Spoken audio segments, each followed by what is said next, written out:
ದಲಿತ ಸಮಾವೇಶ ಮಾಡೇ ಮಾಡ್ತೀವಿ ಯಾರು ಇಲ್ಲ ಅಂತ ಹೇಳಿದ್ದು ಆದರೆ ಶೋಷಿತರ ಸಮಾವೇಶ ಅಂತ ಮಾಡ್ತೇವೆ. ದಲಿತ ಸಮಾವೇಶದ ಬಗ್ಗೆ ಸ್ಪಷ್ಟನೆ ಕೊಟ್ಟಿದ್ದಾರೆ KN ರಾಜಣ್ಣ. ದಲಿತ ಸಮಾವೇಶ ವಿಚಾರದಲ್ಲಿ ಅನೇಕ ರೀತಿಯ ಹಗ್ಗಜಗ್ಗಾಟಗಳು ನಡೀತಾ ಇತ್ತು. ದಲಿತ ಸಮಾವೇಶಕ್ಕೆ ಒಂದು ರೀತಿಯ ವಿರೋಧವೂ ಕೂಡ ವ್ಯಕ್ತವಾಗಿತ್ತು. ಉಸ್ತುವಾರಿ ರಣದೀಪ್ ಸಿಂಗ್ ಸುರ್ಜೇವಾಲಾ ಬಂದಾಗಲೂ ಅದಕ್ಕೆ ಪರ್ಯಾಯವಾದ ರೂಪದಲ್ಲಿ ಮಾಡಬೇಕು ಅಂತ ಹೇಳಿ ಅದನ್ನು ನಿಲ್ಲಿಸಿದ್ರು. ಇದೀಗ ನಾವು ಮಾಡೇ ಮಾಡ್ತೀವಿ ಅಂತ ಹೇಳಿದ್ದಾರೆ. ಎಲ್ಲಿ ಏನು ಅನ್ನೋದನ್ನು ಆಮೇಲೆ ಹೇಳ್ತೇವೆ. ಅಧ್ಯಕ್ಷರು ರಾಹುಲ್ ಗಾಂಧಿ ಅವರನ್ನ ಆಹ್ವಾನ ಮಾಡ್ತೇವೆ. ನಮಗೆ ಎಲ್ಲರೂ ಬೇಕು, ಅದಕ್ಕೆ ಶೋಷಿತರು ಅಂತ ಹೆಸರಿಟ್ಟಿದ್ದೇವೆ.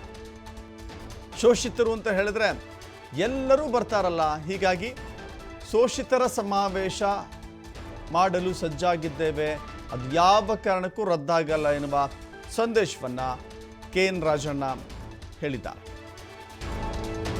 ಮಾಡ್ತೇವೆ. ದಲಿತರ ಸಮಾವೇಶ ಅಂತಲ್ಲ, ಶೋಷಿತರ ಸಮಾವೇಶ ಅಂತ ಮಾಡ್ತೀವಿ. ಶೋಷಿತರು ಅಂದರೆ ಬಡವರು, ಎಲ್ಲ ಜಾತಿಯಲ್ಲೂ ಇದ್ದಾರೆ. ಅದರಿಂದ ಶೋಷಿತರ ಸಮಾವೇಶ ಅಂತೇಳಿ ಸೂಕ್ತ ಕಾಲದಲ್ಲಿ ಸೂಕ್ತ ಜಾಗದಲ್ಲಿ ಮಾಡ್ತೇವೆ. ಅದೇ ಹೇಳೋದಲ್ಲ, ಸೂಕ್ತ ಸಮಯದಲ್ಲಿ ಸೂಕ್ತ ಜಾಗದಲ್ಲಿ ಮಾಡ್ತೇವೆ. ಶೋಷಿತರು ನಾವು ಯಾವಾಗಲೂ ಕೂಡ ಬಡವ್ರ ಪರವಾಗಿರೋದು ಕಾಂಗ್ರೆಸ್ ಪಕ್ಷ, ಅದಕ್ಕೆ ಬಡವರು ಪಕ್ಷದಲ್ಲಿ ಸಮಾವೇಶ ಮಾಡ್ತೀವಿ. ಅದಕ್ಕೆ ಶೋಷಿತರ ಸಮಾವೇಶ ಅಂತ ಮಾಡ್ತೇವೆ. ಸಮಾವೇಶಕ್ಕೆ AICC ಅಧ್ಯಕ್ಷರನ್ನು ಕರಿತೀವಿ, ರಾಹುಲ್ ಗಾಂಧಿ ಅವ್ರನ್ನು ಕರಿತೀವಿ. ಅವ್ರು ಬಂದು ಭಾಗವಹಿಸಿದಾಗ ಅದು ಗ್ರೀನ್ ಸಿಗ್ನಲ್ ಇದೆ ಅಂತ ಭಾವಿಸ್ತಿರೋ, ಇಲ್ಲ ಅಂತ ಭಾವಿಸ್ತಿರೋ? ನಾನು ಕೇಳಿಲ್ಲ. ಅವ್ರು ಕೊಡ್ತೀನಿ ಅಂದ್ರೆ ತೆಗೆದುಕೊಳ್ತಾರೆ, ಮಂತ್ರಿ ಕೆಲಸ ಬಿಡ್ತೀನಿ ಅಂತ ಹೇಳಿದ್ದೀನಿ ಅಷ್ಟೇ. ಹೇಳಿದ್ದೀನಿ, ಅವ್ರಿಗೆ ಅಲ್ಲೇ ಭಾಳಷ್ಟು ಹೇಳಿದ್ದೀನಿ. ಅವೆಲ್ಲ ನಿಮ್ಮ ಮುಂದೆ ಹೇಳಕ್ಕಾಗಲ್ಲ. Thank you. ಸಮಾವೇಶ ಮಾಡ್ತೇವೆ.